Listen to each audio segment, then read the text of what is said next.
Do you remember how even in the past 10-20 years we observed an abundant amount of masterpieces, be it a movie or a game, discuss them with our friends in a non-stop regime? However, in the recent years, we can barely name a decent art piece, with our fingers on two hands being enough to count all the admirable ones. We still remember the gems of the 2000s and fairly compare them to the existing conveyor, uninteresting for anyone with a functioning brain. We still refer to the 100-year-old samples, classical music, and the games of a previous epoch as to an ideal past that can't be surpassed. Nowadays, we mostly consume the nonsensical pieces of entertainment that are created to waste free time, without giving any proper knowledge or causing any emotion besides laughter.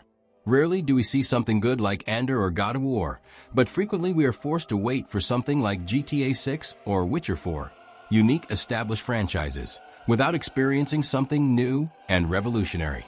This all is not a random thing, but rather a consequence of well-known societal and political changes of past decades and centuries, of which I am about to talk in this video. The main problem of contemporary art is not the absence of artists, but the state of the consumers. We all are dragged in a brutal era of endless working. When you, a Harvard graduate, are forced to work in Starbucks and make people coffee during a 12-hour shift to afford the rent and basic necessities. It wasn't always like that, and the wealth of the post-war period is the reason for the golden century of cinema and the boom of the game industry. Using the momentum of abundance, people were able to generate and enjoy meaningful products. While today all you can do is to turn on the dumb garbage they provide and watch it for a whole evening, as you don't have any energy left and exist in the state of a vegetable, to reacquire stamina for the next day of hell. In these circumstances, producing good art is just financially unwise, as the demand is of extremely low grade, and there is no reason to invent something new and stunning. Only by the momentum do we still sometimes get things well done, and as years pass, we get them less and less. The tragedy of our situation is, even if you are a great artist, you will not get enough financing or even societal support for what you do. You will need to suffer through the competition with something primitive and easy to digest. Your complex ideas will not arrive to the mind of the viewer, and you will sink in the ocean of ignorance. Now, why is that? Which possible reason could lead to such a deplorable state of things? And the answer is almost on the ground. Imagine a traditional book like the Norse poetic Edda or the Iliad by Homer. What comes to mind? Epic heroes, valiant battles, tangled intrigues, chthonic monsters, and legendary victories. All of this is made to encourage men who read it and teach them proper values that exist in the culture for thousands of years. The primary purpose behind this sort of literature is not entertaining the reader or listener, but establishing some cultural paradigm since early childhood. It's heavily practical and has the form that will be interesting to hear at the same time. Any man has his blood boiling when he hears about ancient heroes and their deeds and strives to become the same, and that perfectly explains how art shall work. It appeals to the deep feelings inside any human being and masterfully exploits them to own the reader, and, after he's in control, to transfer the idea and reprogram or direct the guy in some way. Those are two main signs that it is art before you, not some farce, emotional appeal, and its use in a real purpose.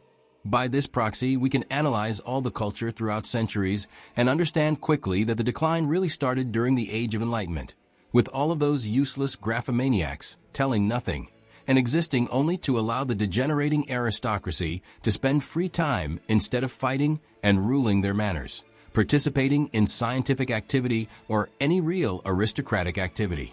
This replacement later became dramatic with the appearance of the middle class and improvement of general well-being.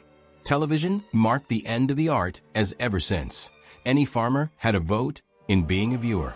However, we know that in the 20th century, and even at the beginning of the 21st one, we see a lot of genius art that appeals to almost anyone and teaches some true values using the modern means of expression. The reason behind the degeneration of the Enlightenment era and the gradually growing decadence till the worst point of 2025 is that, with years passing, people have less and less opportunity to live their own lives and build their own characters. Self-realization becomes practically impossible, and all that is left to do is to watch a movie about someone else's life. depression, and other scourges of the modern society are caused exactly by this factor. When your brain gets drained, firstly by parents, who limit you and provide unnecessary protection.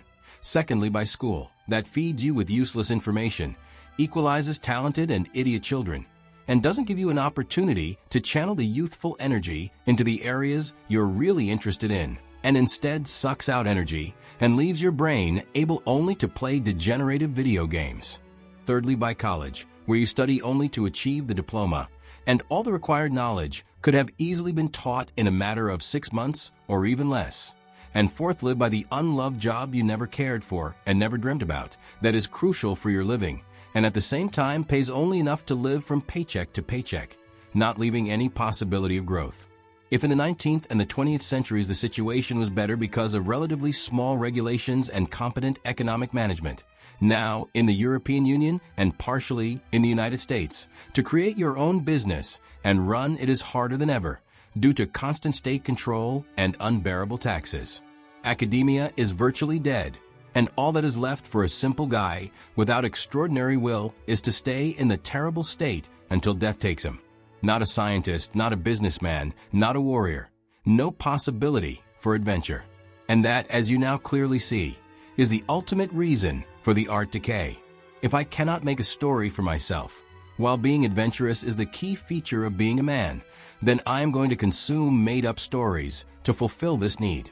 Despite the hardness of the situation and practical inability for most men to overcome the current state, you must understand that you don't have additional lives. Don't just cope with this, but fight. Pursue your dream and happiness. Don't let the world break you. You will not have another chance to spend this life the other way. That is why it is mandatory for you to stop consuming garbage and wasting time on useless things. Start producing what you like and helping people with your knowledge and abilities. Don't do it harshly, but gradually change yourself. The eternal values, useful for other people, not some degenerative entertainment, will endure through endless periods of time. Make business, even if the taxes choke you. Make science, even if academia is rotten. Fight the unjust, even if odds are far below zero. At the very least, give people true knowledge and real emotions. Make your friends and family mentally better. Fight bad habits, do sports, and bring the bright future closer. Like and subscribe if you like the video. Dislike if you disagree. And write a comment if you want to add something, argue with me, or propose an idea. Correct me if I missed something important. Gods be with you.